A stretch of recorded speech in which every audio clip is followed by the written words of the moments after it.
Hi, I'm Tessa.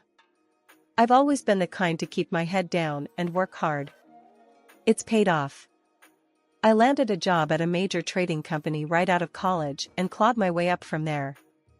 Life was straightforward: work, sleep, and the occasional night out with friends to blow off steam. That routine changed the night I met Lucas. It was at one of those rare outings with friends, a loud party downtown where the music pounds in your chest and you have to shout to be heard. Lucas was different, more reserved, hanging back from the crowd, nursing a beer. He had that look, you know? Like he had a story to tell, but preferred to keep it to himself. We got to talking, or rather, shouting over the noise.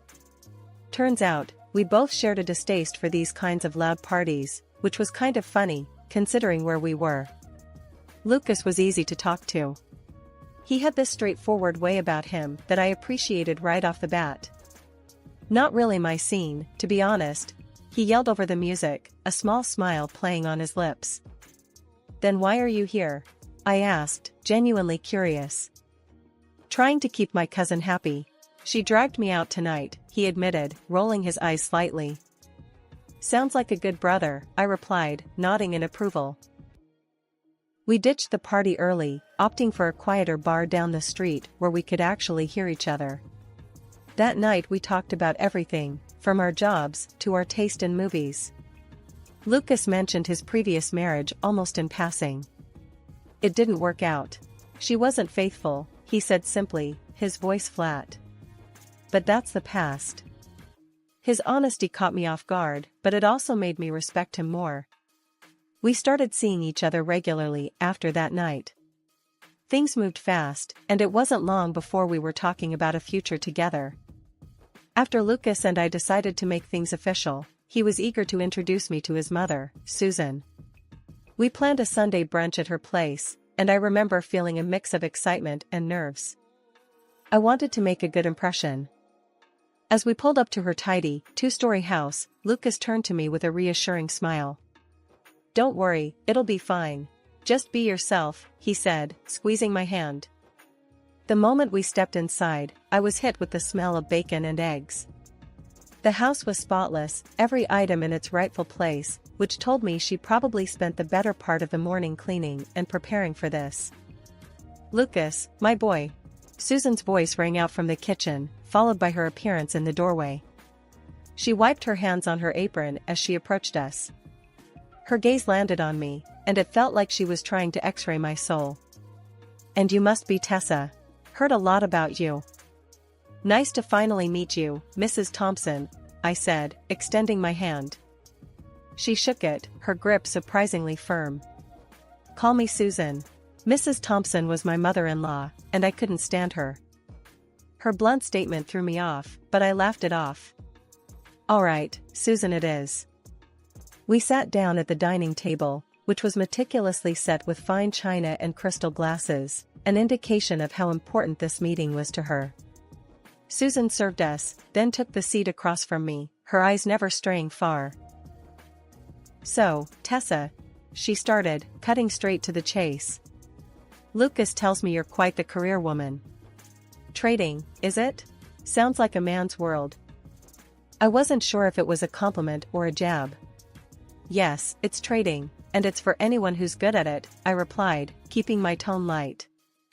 Lucas chimed in, perhaps sensing the tension. "Tessa's one of the top traders at her firm. She's really good at what she does." "That so?" Susan's voice carried a note of skepticism. "I hope you know, Lucas needs someone who's present, not stuck at the office all hours." I felt my cheeks warm up, but I kept my cool.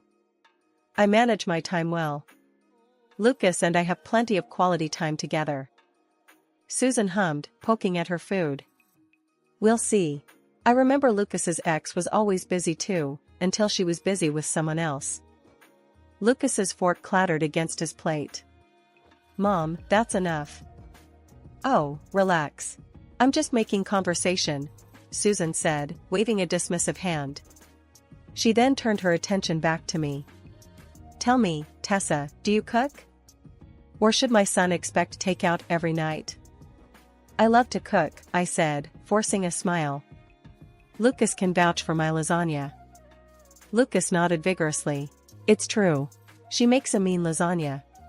Well, isn't that something? Susan's tone softened a fraction. Maybe you'll have to make it for me one of these days. The rest of the meal passed with small talk about the weather and Susan's garden, which she seemed more passionate about. Every now and then, she'd throw in a pointed question or comment, testing my responses. It was like a verbal sparring match, and I was determined not to let my guard down. As we were leaving, Susan pulled me aside. Her voice was low, almost a whisper, but her words cut through the air. Listen, Tessa. My son's happiness is everything to me. I'll do whatever it takes to protect him. Remember that. I met her gaze, my voice steady. I have no intention of hurting Lucas. You have nothing to worry about. Susan studied me for a long moment, then nodded slowly. We'll see, won't we? After the brunch with Susan, I thought maybe things would settle down, but I was way off. Lucas's work required him to travel a lot, which meant I was home alone often. Susan saw this as her chance to really crank up her watch over me. It started with unexpected visits. The first time it happened, I was working from my home office when I heard the doorbell. I opened the door to find Susan standing there, her face set in a stern expression that didn't promise anything good. Tessa, just in the neighborhood, she said, brushing past me into the house as if it was her own. Thought I'd drop by. I masked my annoyance with a tight smile. Nice to see you, Susan. What brings you here? Oh, just making sure everything's alright here while my son's away, she said, already wandering into the living room, eyeing everything critically. Her visits became more frequent, and each time, Susan had something to say about how I kept the house. It was like living under a microscope. One day, she walked into the kitchen while I was prepping dinner and started rifling through my pantry. Just seeing what you feed my son when he's home. You know processed foods are no good, right? She commented, holding up a box of pasta like it was evidence in a trial. But it didn't stop at home visits. I started noticing Susan around places I frequented, the grocery store, the gym, even the cafe near my work. It was getting creepy. One afternoon, I confronted her. She was, coincidentally, at the same grocery store as me, pushing her cart down the aisle I was in. Susan, this is the third time this week I've run into you like this. What's going on? She played innocent, a sly smile tugging at her lips. What, can't a woman do her shopping? Not at the exact same places and exact same times as her daughter-in-law, consistently. What are you trying to do, Susan? Her smile faded, and she leaned closer, her voice low and harsh. I'm keeping my eyes open, Tessa. You can play the perfect wife all you want, but I know about your desire to cheat on my son. Every encounter left me more frustrated and angry. It wasn't just the invasion of my privacy, it was the constant tension, the expectation of having to defend myself against imaginary accusations. Over time, Susan's eyesight had gotten worse, something about her age and her health stacking the odds against her. The doctor had given her glasses, but she hated them. Said they made her feel old and irritated her nose. She'd put them on and take them off, fussing and fuming, and more often than not, she'd just leave them somewhere and forget. Because of that, she saw very poorly, which only added fuel to her naturally suspicious nature. With Lucas away on another one of his frequent business trips, I had grown accustomed to handling things on my own, including dealing with Susan's relentless scrutiny. One evening, feeling a bit cooped up and in need of a change of scenery, I made plans to meet my brother, Jake, for dinner. It was a casual meet-up, nothing fancy, just a chance to catch up with family and unwind. I chose a little outdoor restaurant with a nice terrace that wasn't too far from where I worked. Jake arrived first, and I spotted him at a table, waving me over with a big grin. Hey, sis, he called out as I approached. His face was all bright and cheerful, the typical big brother ready to tease or share a joke. Hey, Jake. It's been too long, I said, giving him a quick hug before sitting down across from him. We ordered some food and drinks, and the conversation flowed easily, as it always did with Jake. We talked about work, family, and some of the latest movies we'd both seen. It was nice, relaxing, and exactly what I needed. As the evening wore on, we wrapped things up. Outside the restaurant, we stood up to say goodbye. I gave Jake a friendly hug, just a normal sister-brother moment. When I got home later that night, the house was dark and quiet. But as I turned on the light in the living room, I nearly jumped out of my skin. There was Susan, sitting on my couch, a smug look plastered across her face, and holding what looked like a digital camera. "What the hell, Susan? What are you doing in my house at this hour?" My voice was a mix of anger and shock. She rose from the couch, holding up the camera. "Gotcha," she said, her voice dripping with a venomous triumph. "Got what, exactly?" I snapped, my patience thinning rapidly. "This." She thrust the camera in my face, showing a photo of Jake and me hugging. "Caught you red-handed with your lover." I rolled my eyes, tossing my keys on the table. "I was with my brother, Jake. We had dinner. That's it." Susan snorted, a harsh, mocking sound that made my hands clench into fists at my sides. "Sure, your brother. I know what I saw." "Oh, really? And what did you see with those failing eyes of yours?" I snapped back, my patience at its breaking point. Her face flushed with anger, and she fumbled with the camera, finally shoving it in my direction. "See for yourself." I took the camera, half expecting some blurry photo taken from a distance, but there it was, a clear shot of Jake and me, mid-hug, smiling. Just a brother and sister enjoying a nice evening out. I couldn't help but laugh, which only seemed to infuriate her more. "What's so funny?" she demanded, her voice rising. "Here, look." I handed the camera back to her. "Put on your glasses, Susan. It's just me and Jake." For a moment, she hesitated, then, muttering under her breath, she dug in her purse and pulled out her glasses. Slipping them on, she looked at the photo again. I watched her face change as she finally saw what was really there. "Now, I think it's time you left," I said firmly, my own resolve hardening. Susan looked like she wanted to argue more, but then she just nodded stiffly and headed for the door. "This isn't over," she muttered as she left. The few weeks Lucas was home felt like a dream. We were inseparable, catching up on lost time, and for a brief period, I could almost forget about the constant cloud of tension that was his mother, Susan. But like all good things, it came to an end too quickly. Soon enough, Lucas was packing his bags again for another extended business trip. I braced myself for the usual loneliness that accompanied his departures, but this time a new complication arose. Susan decided to move in. She showed up at our doorstep one afternoon, suitcase in tow, announcing her stay as if it were the most natural decision in the world. "It's for the good of the family, Tessa. I'm here to make sure you don't get into any trouble," she declared, pushing past me into the living room. I called Lucas immediately, my voice shaking with frustration. "She can't just move in here, Lucas. You need to talk to her." Lucas sighed on the other end of the line. "Tessa, please, just try to get along. I don't want to fight with her about this. It's only for a few weeks." Reluctantly, I agreed, but hanging up the phone, I felt a sinking feeling in my stomach. This wasn't going to be easy. Susan wasted no time taking over the household. That first weekend, she followed me around, critiquing every little thing I did. "You're folding those towels all wrong," she'd say, or, "You missed a spot there, do it again." She even took over the kitchen, her worst idea yet. Due to her deteriorating eyesight, she constantly oversalted or overpeppered everything, but whenever the food turned out barely edible, she blamed me. "You must have distracted me," she'd snap, or, "You're trying to sabotage my cooking." During the weekdays, her behavior grew even more suffocating. She sat in the living room, a notebook in her lap, jotting down the times I left for work and came home.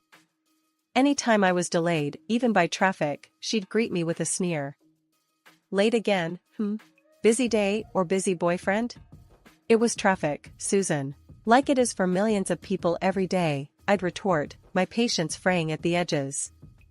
Her insinuations were relentless, and each day ended with me locking myself in the bedroom, fuming but helpless. Lucas's request echoed in my mind, keeping me from unleashing the torrent of anger I felt.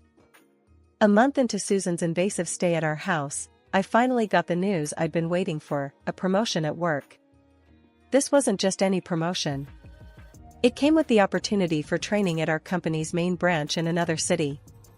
I'd been eyeing this chance for years, a real step up in my career. When I told Lucas over the phone, his excitement for me was palpable, even through the distance. "That's incredible, babe. I'm so proud of you," he enthused. "Don't worry about the time apart.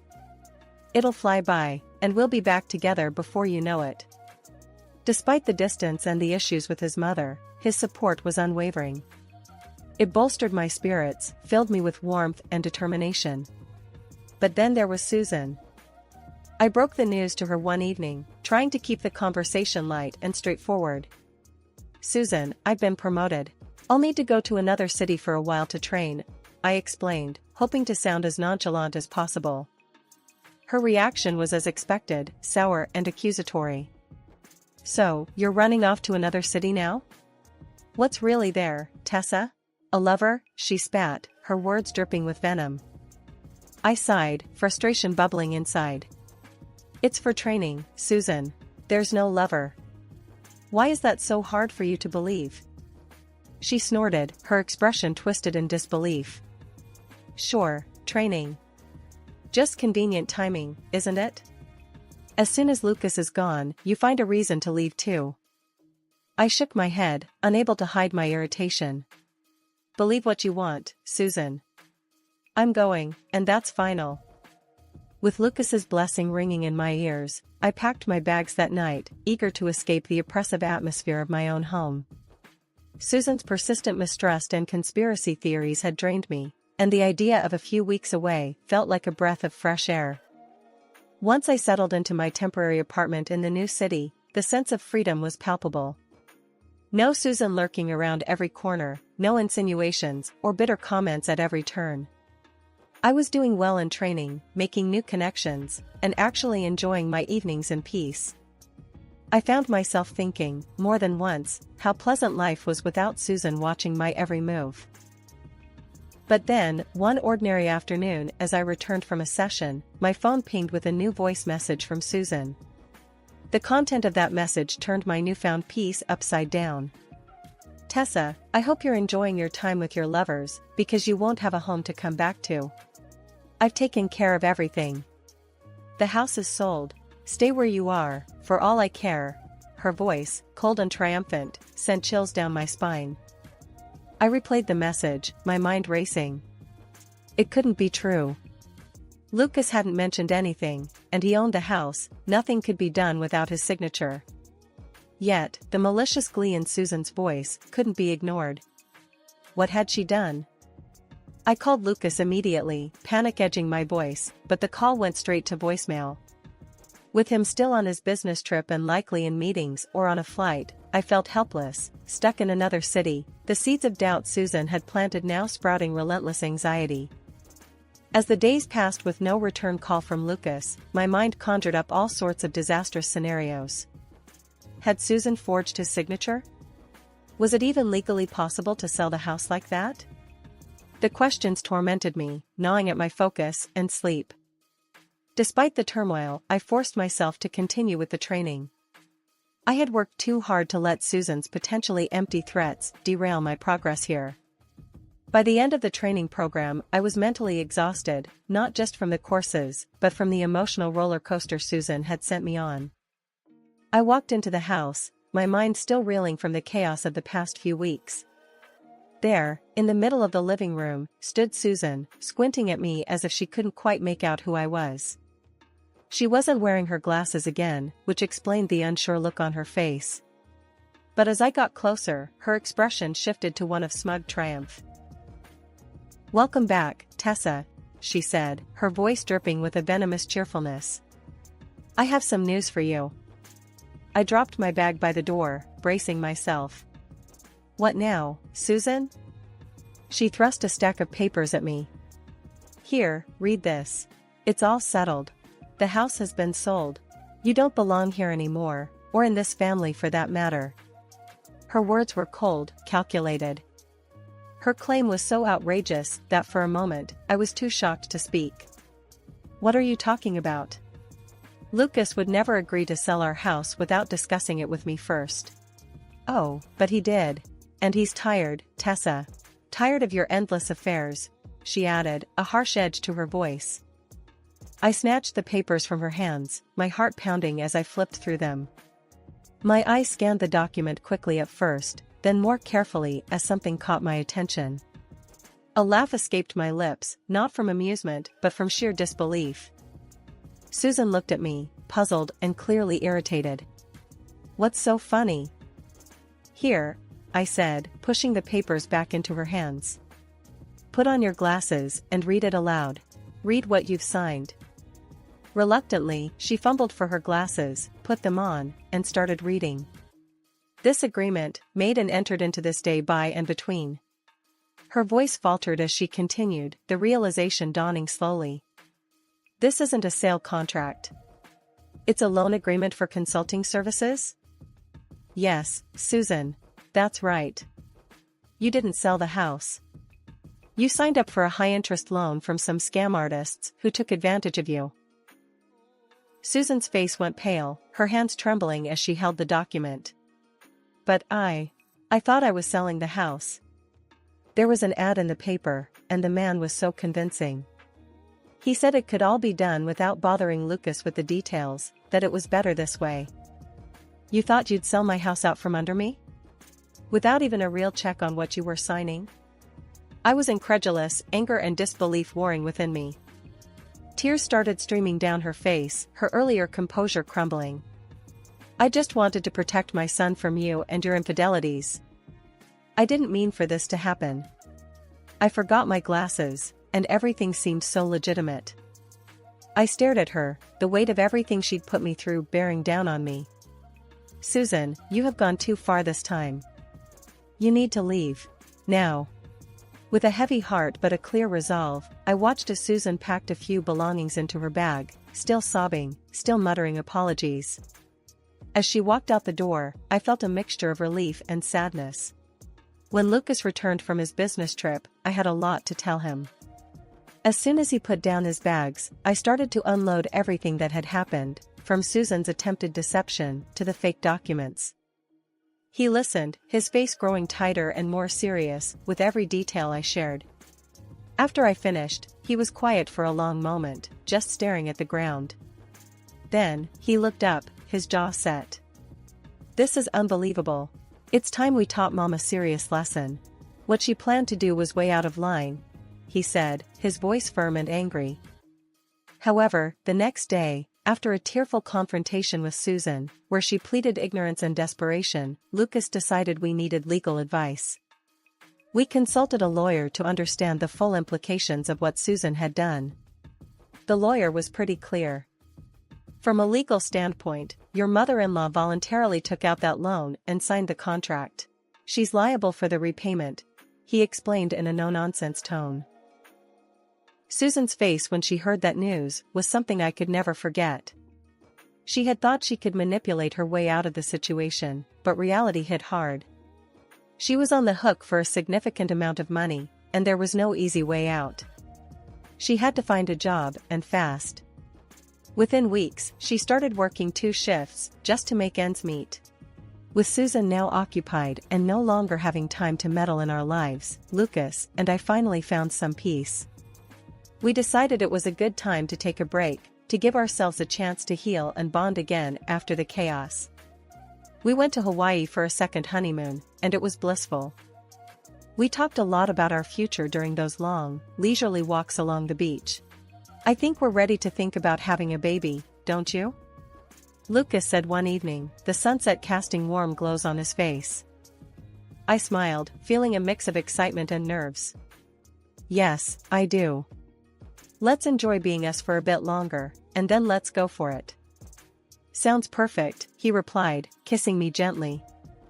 Now, back from Hawaii, life feels lighter, simpler. We spend our weekends planning the garden, redecorating the house, just enjoying each other's company.